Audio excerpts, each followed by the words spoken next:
Salut à tous, moi c'est Michael, j'ai 16 ans et je vis à Bruxelles. Alors en ce moment je suis en 5e secondaire et j'ai décidé de participer à ce jeu pour me prouver à moi-même que je peux être audacieux parce que j'ai un petit peu tendance à avoir peur de tout. Alors j'aime le cinéma, j'aime la musique et j'ai aussi décidé de participer à ce jeu pour rencontrer des personnes parce que j'aime être entouré. Et à part ça, je suis souriant, sympathique. Et franchement, je compte vraiment sur vos encouragements chaque soir. Bonjour, je suis Vanessa et j'ai 20 ans. Je suis une grande sportive et j'aimerais faire du sport mon métier. Toute ma famille et toute l'île sont derrière moi. Et notre seule devise est sans le sport, on est minable. Vous avez intérêt à voter pour moi car je suis une battante et je déteste la défaite. J'amènerai mon équipe à la victoire parce que mon côté sportif motivera tout le monde.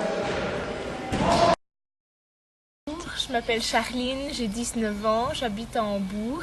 Mes deux parents sont magistrats et je fais moi-même des études de droit. Chaque samedi, j'anime des patrons catholiques. Je fais du volley, je cours tous les jours.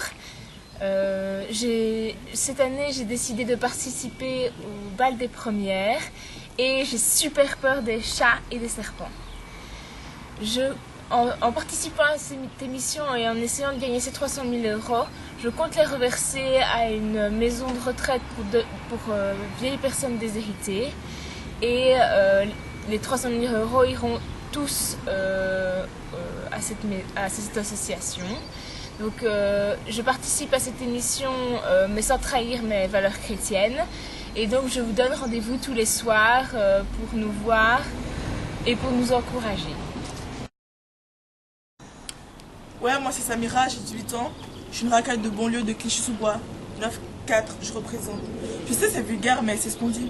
En participant à cette émission, je veux montrer que c'est pas parce qu'on sort du quartier qu'on n'est rien. Si je gagne cette émission, je compte bien construire une maison où j'inviterai les racailles et les exclus. Je compte bien montrer au reste de l'équipe que j'existe. Bonjour à tous, moi c'est Bernard, 17 ans, je viens de Charleroi.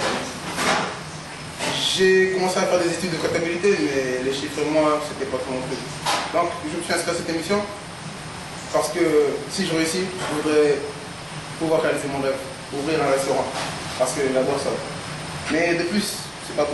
Je voudrais aussi trouver l'amour. Donc, si tu es derrière l'écran, sache que nous me t'attend à la maison. Salut, moi c'est Aphrodite, la déesse de l'amour, la bimbo du jeu, la gagnante. J'ai 19 ans. J'étais belle, je suis belle et je serai toujours belle. Pourquoi je fais ce jeu? C'est pas compliqué. Je veux un salon d'esthéticienne chez moi et je veux devenir une chanteuse R&B. En gros, je veux devenir une star. Bien sûr, je suis la fille d'un célèbre PDG parisien. J'ai toujours eu ce que je voulais. Alors, celui qui se mettra sur mon chemin, je l'écraserai comme une vulgaire fourmi. Ok.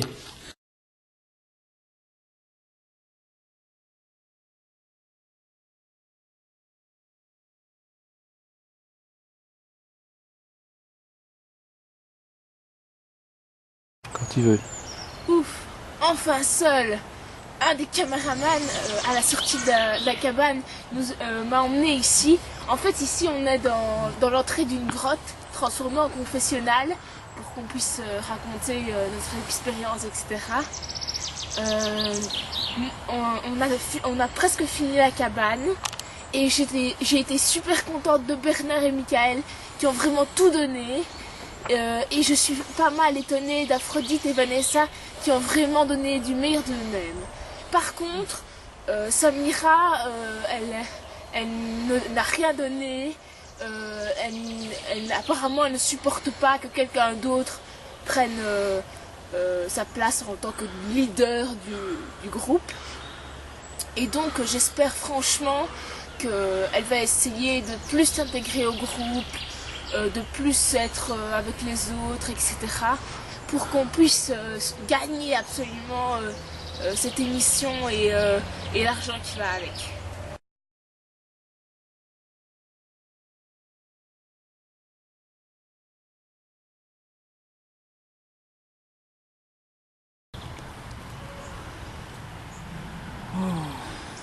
tous. J'espère au moins que ça va chez nous. Mon Dieu, quelle nuit d'enfer. T'es assez assise dans cette cabane pourrie. Mon Dieu. Au début, Charline avait prévu 2 chambres. Parce qu'on était censé faire une cabane. Mais vu le déluge, on a eu de la chance de terminer le toit, c'est vrai. Wow. En général, on a plutôt mal dormi. J'étais à côté de Bernard. Oh. Vanessa s'est débrouillée pour se glisser entre nous. Voilà. Le pauvre Bernard a eu intérêt à se tenir à carreau. Hein.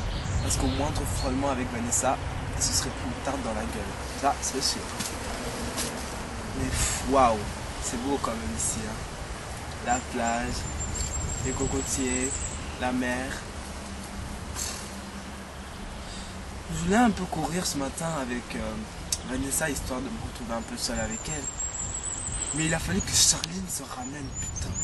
Oh, elle croit vraiment qu'elle dirige le monde ou quoi, celle-là? Sérieux. Oh, et oh, Aphrodite, purée, celle-là, elle a dû se réveiller. Ah bon. Oh mon Dieu. Elle se réveille le matin avec un t-shirt chiffonné, les cheveux embrouillés comme pas possible, mais elle arrive quand même à être sexy, celle-là. Purée. Bon, à part ça, bon. C'est un peu bruyant ici, donc on compte vraiment sur vous, quoi.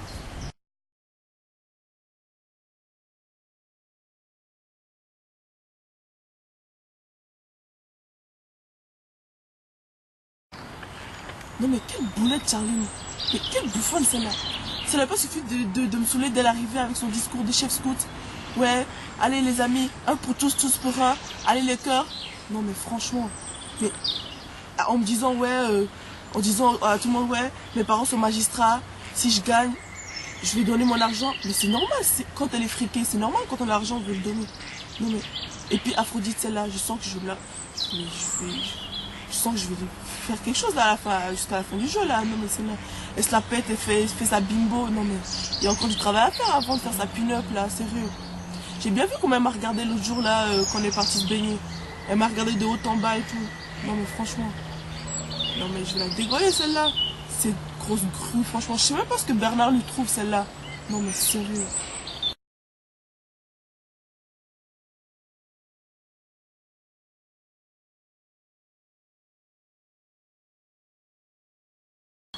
J'en reviens pas.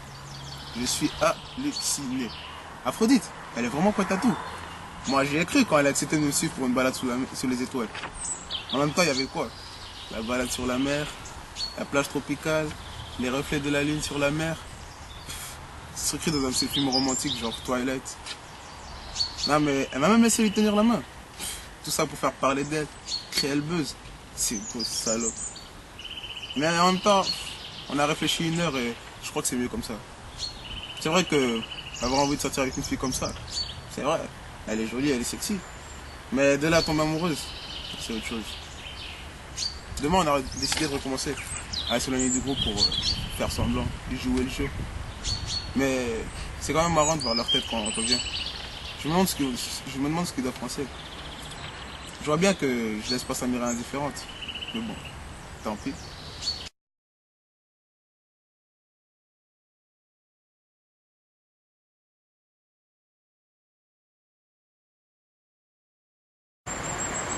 Non, là ça devient vraiment l'enfer. J'en peux plus, je vais craquer, je crois. J'ai mal aux pieds, j'ai mal au dos, j'ai mal au crâne, je crève de chaud, j'ai la dalle, bref, je suis crevée, quoi. Et les 3 speedés, là, Michael, Charline et Vanessa, ils pourraient nous attendre un peu, non? Au lieu d'avancer comme des bulldozers. Non, mais... Et puis, on a marché des heures hier, et j'en peux plus. Bernard a l'air de souffrir aussi, mais ça ne me réconforte pas trop. Et lui, au moins, il m'attend. Pas comme Charline. Charline, elle gaze, hein. Elle qui prétend être attentive aux autres, franchement. Et puis, ah oui, Samira me surprend depuis hier. Elle est beaucoup plus sympa. Et je pense qu'elle a compris pour moi et Bernard.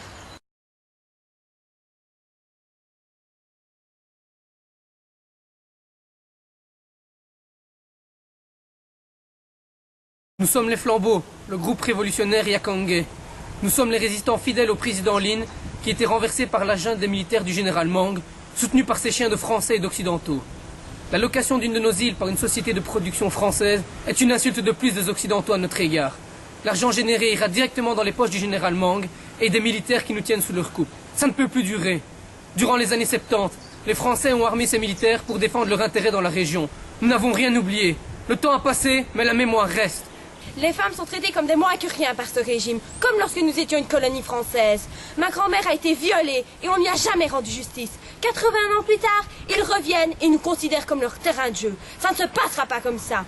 Maintenant, nous voulons la liberté et la justice.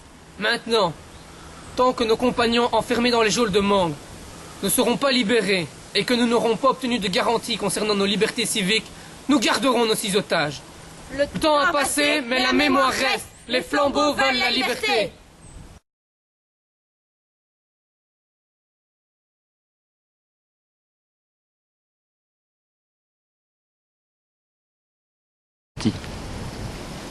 Je m'adresse au nom de tout le groupe, à nos familles, mais aussi au président français et au gouvernement belge. Nous sommes détenus depuis une semaine dans une grotte par les flambeaux. Nous sommes bien traités et nous sommes tous les 6 en bonne santé. Je vous en prie, écoutez les revendications de nos ravisseurs. Ils veulent la justice. Libérer leurs camarades injustement emprisonnés. Intervenez auprès du pouvoir en place au Yakong pour qu'ils écoutent les flambeaux et garantissez aussi l'asile à nos preneurs d'otages si ça devait mal tourner. J'en profite pour remettre notre bonjour à nos familles. On vous aime et on espère qu'on sera bientôt là. Encore une fois, aidez-nous. Et surtout, ne tentez pas de nous libérer par la force. Nos ravisseurs sont armés et déterminés. Ils ont des armes à feu et des explosifs. J'espère que nous serons bientôt parmi nous.